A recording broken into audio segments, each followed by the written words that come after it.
Hi everyone. I often get asked whether I reread books and if so why, so I thought I'd talk about that now.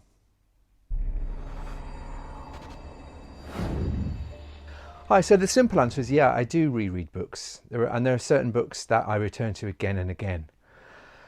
To me it's a strange question because I think I've always reread books, even before I was a writer, or a published writer anyway. I think for me it's like if I really love a book, it's a little bit like if I listen to a record or an album and I only listen to it once, why would you only listen to it once if you love it? I know it's slightly different because it takes you more than 45 minutes to read a book, but for me the principle's kind of the same. But I think certainly as a writer, I reread quite a lot because most books on some level I think can teach me something. I don't tend to reread books I haven't enjoyed, but even they can teach me something because I can see sometimes what I would do differently, or I can ponder why I think that book hasn't particularly worked. But certainly a book that I've loved, I think can teach me a lot. So I tend to read it for the first time, and I kind of get lost in the story, like most people probably. But then the second time I read it with a slightly different head on, with a kind of author's head on, I suppose.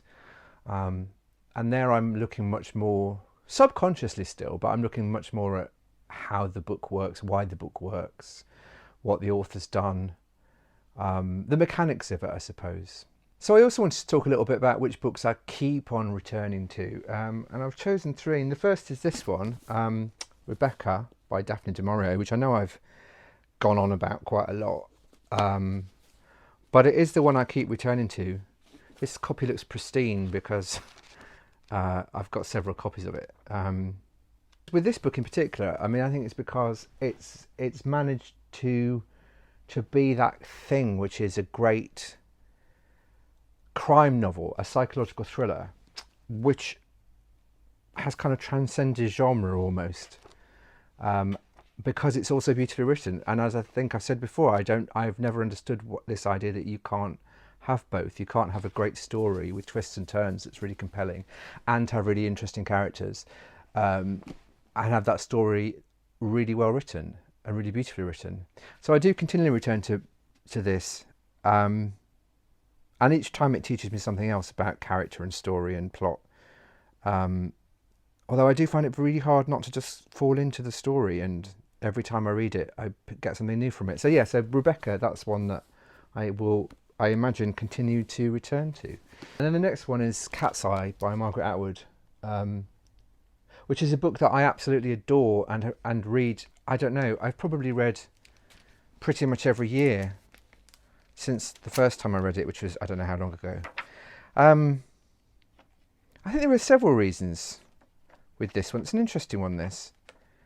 First of all, I just think it's so beautifully written.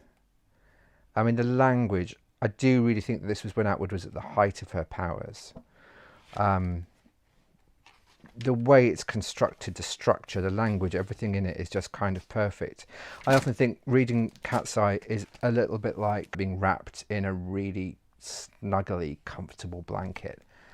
And that's the language, I think. It just, I don't know, from the very first line, I think it just, you're in the hands of someone you're in safe hands, you're in the hands of a genius.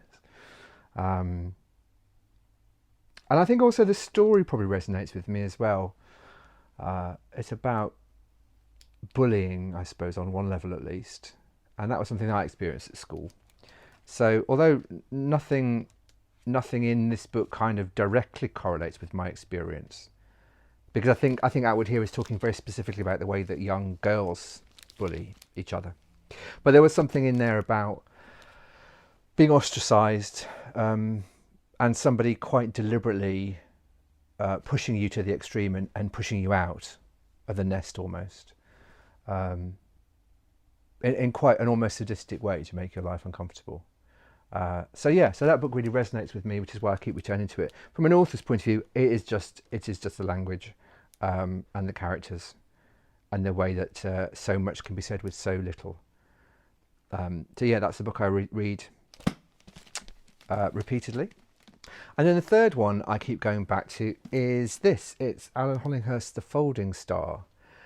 Um, this is another interesting one because it's not Hollinghurst's most famous work, and I know people that, which is probably the Swimming Pool Library still, and I know people that really hate this book, and I can sort of see why, because the ending, I suppose, is a little bit, well, I don't want to give anything away, but because I highly recommend it, but the ending, it's kind of unsatisfying. I can see how some people might think it's unsatisfying anyway. Um, Sorry, I've just been distracted by the author photo there. Anyway, so yeah, it's about an English teacher or teacher of English who travels to Belgium to uh, tutor a boy, a teenager. I think he's 18, something like that in the book, and becomes obsessed with him basically. And it's the story of obsession. It's the story of how much it can, I suppose, take over your life.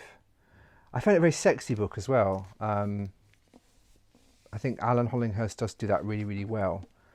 And again, beautifully, beautifully written. So with great characters. So yeah, that's another book I continually return to.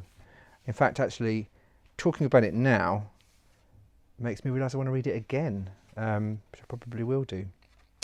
So yeah, so they're the three books that I continually go back to. But I think for anyone actually, rereading a book that you love can pay dividends, but especially if you have aspirations to be a writer. So I highly, highly recommend it. Thanks very much. Take care.